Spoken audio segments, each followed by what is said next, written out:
최근에 제 휴대폰에서 데이터 사용량이 얼마를 사용했다고 이런 내용이 화면에 자꾸 뜨는 거예요. 그래서 지난밤에 보니까 휴대폰에서 사용한 데이터 양이 33기가를 넘었고 와이파이도 10기가를 넘게 사용했다고 나옵니다. 무슨 데이터 양이 이렇게 많은지, 기본적으로 가동되는 어플이 많아서 그런 것인지 아니면 보는 영상이 많아서 그런 것인지는 몰라도 한 달에 사용하는 데이터 양이 엄청난 것 같습니다. 어디에서 그렇게 많이 사용되는지 확인해 보면 알겠지만 일일이 그렇게까지는 하고 싶지 않습니다. 속도가 느려서 그렇지 데이터가 무제한이다 보니 추가 요금을 내거나 또 요금 폭탄을 맞을 염려가 없기 때문에 데이터 양에 대해서 얼마를 사용했는가는 그다지 신경을 쓰지 않았는데, 휴대폰 화면에서 계속 당신은 지금까지 데이터를 얼마를 사용했다 이렇게 표시가 되니 이게 한번 생각을 해보게 됩니다. 기본 어플이 구동되는 것이든 휴대폰 화면을 무엇이든 들여다보는 것이든 어떤 영상을 보는 것이든 간에 휴대폰이 정상 작동이 되기 위해서는 필요한 데이터가 있어야만 가능한 것입니다. 그래서 요즘은요, 정말 가까운 것이 정말 성경보다 가깝고 친구보다 가깝고 자식보다 배우자보다 더 가까운 것이 휴대폰이고, 심지어 정말 주님보다 더 가까운 것이 휴대폰이 아닐까 싶습니다. 어제가 추석이지만 우리 여전도회 순회 예배하기 전에 봉사관 실내를 마무리 짓기 위해 목수를 불러 실내 석고보드 붙이는 작업을 하였는데, 여전히 고민되고 있는 게 실내 마감재 문제였습니다. 그래서 휴대폰을 들여다보면서 실내 인테리어 보드 검색을 하게 됩니다. 요즘요, 무엇이든 휴대폰이면 다 되는 세상이 되어버렸죠. 봉화 이 산골에 살아도 멀리 영주까지 안 가도 쿠팡에서 얼마든지 물건을 구매할 수 있고, 휴대전화기가 사용되고 택배가 가는 곳이라면 사는 데는 아무 지장이 없는 그런 세상이 되어버렸습니다. 명절이라고 왔다가 돌아간 하은이도 휴대폰 화면에서 자기가 타고 갈 버스를 다 예매를 하고 그리고 돌아갑니다. 정말이지 이젠 마스터키와 같이 휴대폰 하나면 모든 소통이 다 이루어지는 그런 세상이 되어버렸죠. 여러분, 과거에 생각이나 할 수 있었던 일입니까? 문제는 그러다 보니 휴대폰에서 모든 것이 다 이루어지니 사람끼리 소통은 잘 안 되는 거예요. 그뿐 아니라 가장 큰 문제는, 저와 여러분은 하나님을 믿는 사람인데 하나님과 소통하는 것을 잘 못한다는 것입니다. 기도하면서 하나님의 지혜를 구하는 것보다 손바닥만한 휴대전화기 화면을 들여다보면 수많은 정보가 다 나오니 자연스럽게 하나님과 친밀하기보다는 이 세상 정보와 더 친밀하게 되는 것 같습니다. 십자가의 사랑을 나누며 주님의 뜻대로 살아야 할 성도들 역시 주님과 친밀한 교제를 나누며 인격적인 만남을 가지지는 못한 채 신앙의 연수로 인해 직분이라는 계급장만 달려고 하고 있으니, 오늘 이 나훔을 통한 니느웨를 향한 경고의 메시지가 우리에게는 어찌 예외가 될까 싶습니다.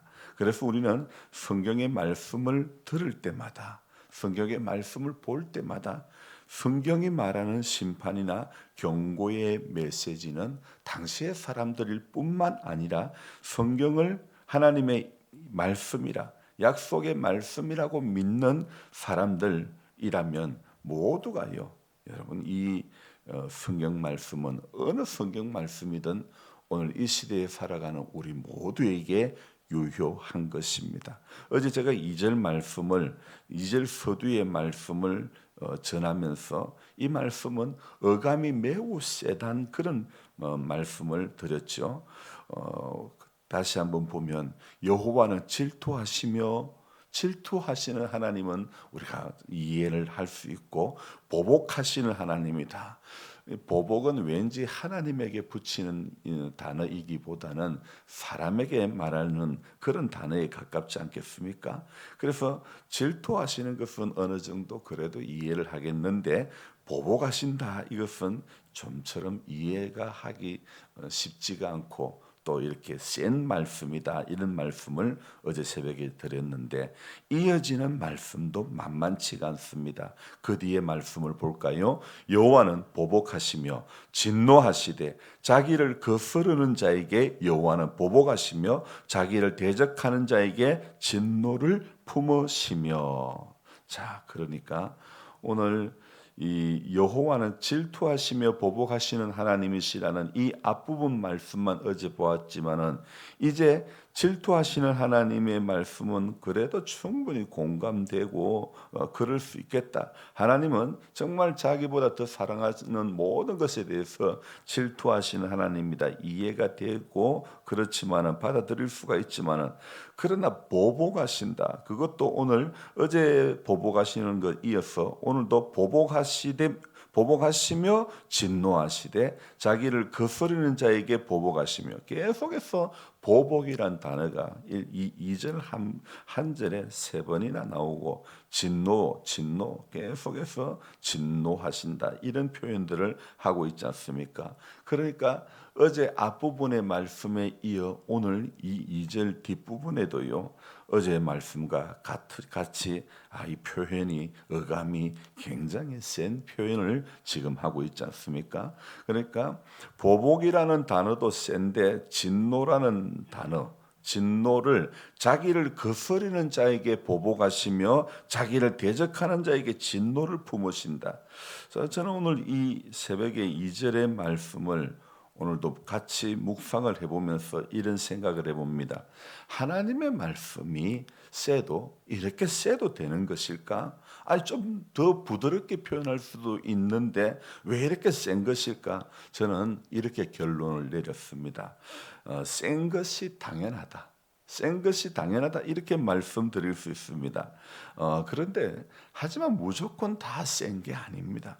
하나님의 말씀이 센 어조로 나오는 경우는 바로 심판을 말씀할 때, 심판의 메시지를 말씀하면서 부드럽게 고상하게 듣기 좋게 할 수는 없지 않습니까? 그러니까 하나님은 사랑의 하나님이시지만, 그러나 사랑의 대상이신 이스라엘이나 유다가 하나님을 거스르는 길을 가는 것을 결코 침묵하지 않으십니다. 그래서 오늘 하나님의 또 사랑의 도구로, 하나님의 도구로 사용했던 아수르, 바로 그 니느웨에도 하나님은 예외가, 심판의 메시지를 전함에 있어서는 예외가 없는 것입니다. 장차 있을 하나님의 심판으로 인해 아수르와 그 수도인 니느웨가 어떻게 멸망당하는지 2장에 가면 쭉 이렇게 자세히 나옵니다. 그런데요, 여러분, 이 나훔 선지자가 활동했던 그 당시에 아수르라고 하는 나라, 바로 아수르의 수도가 니느웨거든요. 이 나라는요, 이 나훔이 활동했던 그 시기에 아수르는요, 정말 강력하고 굉장히 강성했던 나라가 바로 아수르고, 그 나라의 수도가 니느웨라는 것입니다. 감히 어느 누구도 이 아수르가 무너질 것이라고는 생각도 못했던 그런 나라였죠. 자, 그런 도시였는데, 여러분, 아무리 강한 나라라도 하나님을 거스리면 하나님은 진노하시고 보복하실 수밖에 없는 것입니다. 오늘 그래서 2절에 나오는 이 센 표현들이 누구에게 해당됩니까? 하나님을 거스르는 자, 하나님을 대적하는 자, 바로 이런 자들에 대한 하나님의 성품이 이런 것이지, 모든 사람에게 하나님은 진노하시고 하나님은 심판하시고 하나님은 보복하시고 이렇게 하시는 하나님이 아닙니다. 하나님 거스리고 하나님 대적할 때 하나님은 얼마든지 진노하실 수 있고 보복하실 수 있는 것입니다. 철저히 하나님을 거스르는 자, 대적하는 자에 대해서 하나님은 이와 같이 보복하시기도 하고 진노하시기도 하지만 그러나 오늘 이어지는 3절의 말씀을 봅시다. 여호와는 노하기를 더디하시며 권능이 크시며. 자, 하나님은 노하기를 더디하시고 권능이 크시다고, 그리고 벌받을 자를 결코 내버려 두시지 않는다고. 2절 말씀과 3절 말씀의 분위기는 완전 다르지요. 여러분, 하나님이 변덕스러운 하나님이라서가 아니라 하나님은 언제나 세게 말씀하실 때는 세게 말씀하시고 사탄, 마귀, 하나님을 거스르는 자를 향해서는 이렇게 센 표현조차 마다하지 않는 것입니다. 그러면서도 우리가 생각해야 하는 것은 오늘 말씀에 나타나는 것을 이 표면적으로 생각해 보면 자기를 거스르는 자, 사탄, 마귀가 이에 해당되지만, 그러나 우리는 하나님의 질투하심과 보복하심은 누구에게도 임할 수 있다는 것입니다. 자비와 긍휼도 마찬가지입니다. 진노나 보복도 누구에게나 임할 수 있는 것이고 자비와 긍휼도 누구에게나 임할 수 있는 것입니다. 그러므로 우리는 오늘도 스스로 질문해 보아야 하는 것이, 하나님을 거스르는 자, 대적하는 자가 아니라 하나님의 기쁨이 되는 그 길을 오늘도 걸어가야 되는 것입니다. 여러분, 세상에는요, 그 어디도 나를 향한 안전지대가 없습니다. 그 어디에도, 세상에는 나를 향한 안전장치는 그 어디에도 없습니다. 여러분, 진짜 안전지대는 예수님입니다. 진짜 도피성도 예수님입니다. 진짜 피할 곳도 예수님밖에 없습니다. 하나님의 사랑은 오늘도 택한 백성을 향하여 노하기를 더디하십니다. 권능을 크게 역사하는 것입니다.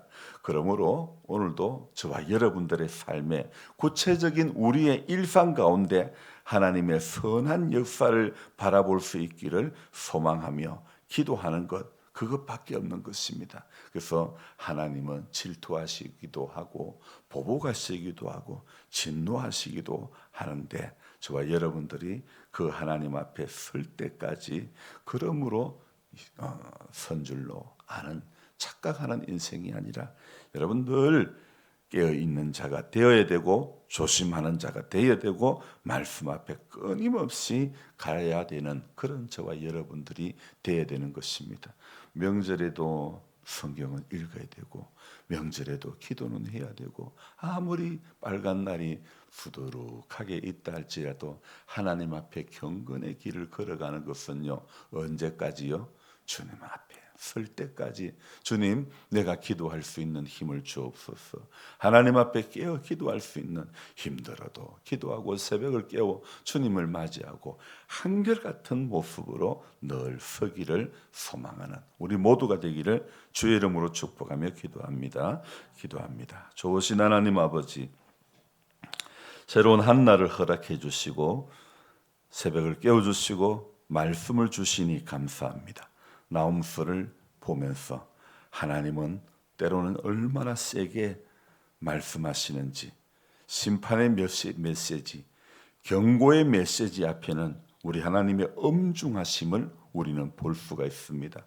우리 하나님이 이렇게 센 표현을 하고 엄중하게 하실 수밖에 없는 것은 한 명이라도 더 돌이키고 회개하고 하나님 앞에 나아오기를, 죄악의 길에 서지 않기를 하나님은 바라고 계시기 때문에 천하 만민이, 모든 민족이 구원을 얻기까지 쉬지 않으시는 하나님이시기 때문인 줄로 믿습니다. 그래서 그 하나님을 바라보면서 하나님의 선한 역사를 오늘도 기대하며 기다리며, 주님, 그렇게 기도하면서 이 하루도 살아갈 수 있도록 도와주시기를 간절히 바라고 원합니다. 하나님 아버지, 주의 몸된 교회가 늘 한결같이 깨어서 기도하며 하나님 앞에 자루나 우루나 치우치지 않고 늘 주님 때문에 살게 하시고 주님 때문에 회복되게 하시고 주님 때문에 주님의 몸된 교회가 말씀으로 든든히 서갈 수 있는 은혜가 있게 해 주시옵소서. 오늘 하루에 우리의 모든 삶의 여정 가운데서도 주님 하늘의 문을 열어주시고 그 음성이 들려지는 복된 성도가 다 되도록 도와 주시옵소서. 감사를 드리며 예수님의 이름으로 기도드리옵나이다. 아멘. 간절한 마음으로 주여 부르고 기도합니다. 주여, 주여, 주여.